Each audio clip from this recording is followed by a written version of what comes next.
In May 2017, 47-year-old Nadia Keller found herself on the edge of a vast meadow, birds chirping in the air and the farm of her dreams at her feet. She was from Utah, where life as a single mother was tough. Her husband had died suddenly, leaving her to raise her teenage daughter, Peyton, alone. For Nadia and Peyton, this farmhouse outside Caldwell, Idaho, was supposed to be a new beginning. But she wasn't alone.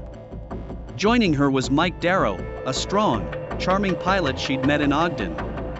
From the start, their relationship felt like a new beginning for her, a ray of light in the darkness after her husband's death. Mike was a warm person. He'd gone camping with Nadia and Peyton, taught Peyton to shoot, helped her with school projects. He'd even started taking Peyton to lunch like a father. And now, here they were, ready to build a life together on the farm. Nadia had moved first, posting regular updates on Facebook, videos of her dogs exploring, photos of the lush meadows and wildflowers, pictures of the small, half-dilapidated barn she and Mike planned to fix up. Meanwhile, Mike had convinced her that the land was their dream retirement project. But Nadia's new life wasn't just her dream, it was Cheryl Harper's dream, too. 2 days after Nadia moved to Idaho, Cheryl Harper, a mild-mannered teacher from Ogden, Utah, was celebrating her last day of work. After 30 years in the classroom, Cheryl was ready to move on from the future she had envisioned with her husband, Gerald, whom she knew as Mike Darrow. Gerald had been a rock in her life, a reliable companion who had introduced her to new interests and even supported her love of Hinduism. Cheryl had thought she and Gerald would live out the rest of their days together in a happy retirement. Cheryl's friends and family would have told you that she and Gerald seemed inseparable. But she didn't know that, 8 miles away, Gerald, Mike, had been dating someone else for years. On June 8, 2017, Cheryl made her decision. She wanted to surprise Gerald with a visit to Caldwell Farm, a retirement estate he had purchased in her name. By then they had owned the property for a month, but Cheryl had not visited. She was excited, hopeful, looking forward to spending a long weekend together there. But no one heard from Cheryl after that trip. That same day, Nadia and her daughter, Peyton, also disappeared. Days passed, and calls to Nadia and Peyton went unanswered. Their friends in Ogden grew increasingly worried. Nadia was usually active on social media, posting photos and responding to messages, but now she was silent.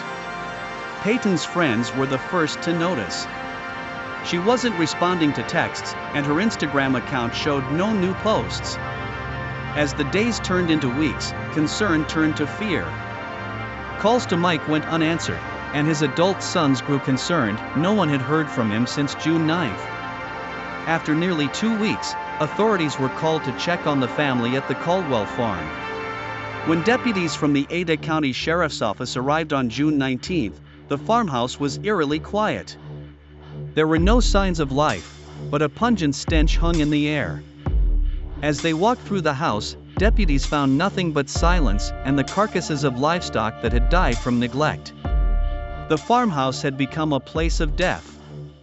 Outside, a larger barn and a smaller, collapsed shed caught their attention. Underneath the old tarp, they found the bodies, the 3 of them too decomposed to identify. All 3 had been killed by a single gunshot to the head. Days later, DNA tests confirmed the grim truth: the bodies were those of Cheryl, Nadia, and Peyton. But the man at the center of their lives, Mike Darrow, was nowhere to be found. As the investigation progressed, detectives uncovered a complex web of deception. Gerald Michael Darrow, known to Nadia as Mike, had a history of lying, manipulation, and violence. Friends and family remembered that even his first marriage had ended because of his violent tendencies and infidelity. But in recent years, he seemed to have perfected his deception, creating a whole new persona for each woman. He met Cheryl on a plane, wowed her with his easy charm and kind nature. They married in 2010, sharing a home and a life together. But years later, when he met Nadia, he began leading a double life, splitting his time between 2 women, one in Ogden, one in Caldwell. Detectives speculate that Mike lured Cheryl to Idaho with the shared dream of retirement, while convincing Nadia that their life together was just beginning. But why did he bring two women together? Witnesses reported hearing screaming on the night of June 8. Neighbors thought it was just an argument, maybe a coyote. But in the quiet of the Idaho farm, no one thought anything of it. Investigators believe Cheryl arrived unexpectedly, only to find Nadia and Peyton already there. They suspect a confrontation erupted into chaos, and Mike responded with brutal determination. But he had a 10-day head start before the bodies were discovered. Mike Darrow's photo was widely circulated. Descriptions of his height, weight, and distinctive features appeared on news reports in Idaho and Utah. Surveillance footage from the morning of June 10 shows him filling up his truck in Nampa, Idaho. By that time, he had disappeared into the vast, remote wilderness of the Bridger-Teton National Forest. Authorities launched a statewide manhunt. Gerald was a survivalist. He had grown up in the Wyoming wilderness and was skilled at hunting, fishing, and tracking. His work as a pilot meant he knew Idaho's vast terrain well, giving him an advantage over his pursuers. Law enforcement teams combed the dense woods surrounding the Bridger-Teton National Forest for weeks, aided by helicopters, infrared cameras, and dogs. In July, they found his abandoned Ford Focus at a remote campsite. But no matter how many miles they searched the wilderness, Mike seemed to have disappeared. Rumors began to spread. Some said he had died in the wilderness, exhausted by the elements. Others believed he had escaped via a remote trail, crossing the state line to start over elsewhere. Mike's first wife, who spoke anonymously to the press, described him as a sick man, incapable of feeling guilty. She was certain he had not committed suicide but was instead hiding, biding his time. Reports poured in from all over the area.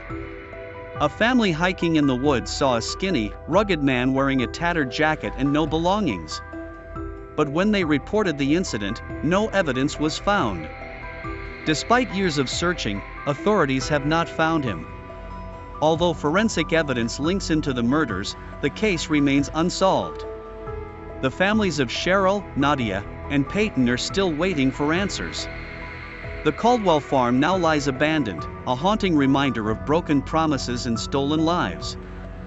Families have created memorials and placed photos of the women on the property's fence, a testament to the lives they led, now left in limbo. For Nadia's brother, sorting through her belongings has been a heartbreaking ordeal. Her daughter's final words echoed online in a video she made: "Do something that will have a positive impact on your life. We only get one life. Live it the way you want." Cheryl's friends still remember her as a warm and kind teacher who devoted herself to her students, even spending her own money on school supplies. And Mike Darrow? He remains a fugitive, whereabouts unknown. Some wonder if he's hiding deep in the wilderness, others think he's fled the country. But until he's found, the case will remain a mystery, a question of how a man could have led such a deceitful life and ended up with a murder. We're left with questions that haunt every corner of this case, and a fugitive who may still be out there, somewhere, hiding in the wilds of Idaho.